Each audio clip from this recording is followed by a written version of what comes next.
اور اے آدم، تم اور تمہاری بیوی بہشت میں رہو سہو، اور جہاں سے چاہو اور جو چاہو نوش جان کرو، مگر اس درخت کے پاس نہ جانا ورنہ گناہگار ہو جاؤ گے۔ تو شیطان دونوں کو بہکانے لگا تاکہ ان کی شرم گاہیں جو ان سے پوشیدہ تھیں ان پر کھول دے، اور کہنے لگا کہ تم کو تمہارے پروردگار نے اس درخت سے صرف اس لیے منع کیا ہے کہ تم فرشتے نہ بن جاؤ یا ہمیشہ جیتے نہ رہو۔ اور ان سے قسم کھا کر کہا کہ میں تو تمہارا خیر خواہ ہوں۔ غرض مردود نے دھوکہ دے کر ان کو معصیت کی طرف کھینچ ہی لیا۔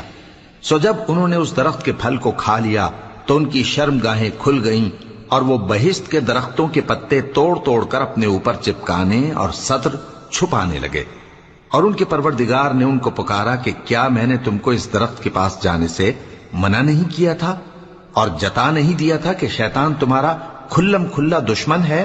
دونوں عرض کرنے لگے کہ پروردگار، ہم نے اپنی جانوں پر ظلم کیا، اور اگر تو ہمیں نہیں بخشے گا اور ہم پر رحم نہیں کرے گا تو ہم تباہ ہو جائیں گے۔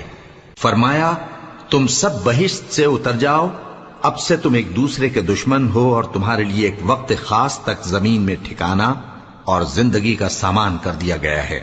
فرمایا کہ اسی میں تمہارا جینا ہوگا اور اسی میں مرنا، اور اسی میں سے قیامت کو زندہ کر کے نکالے جاؤ گے۔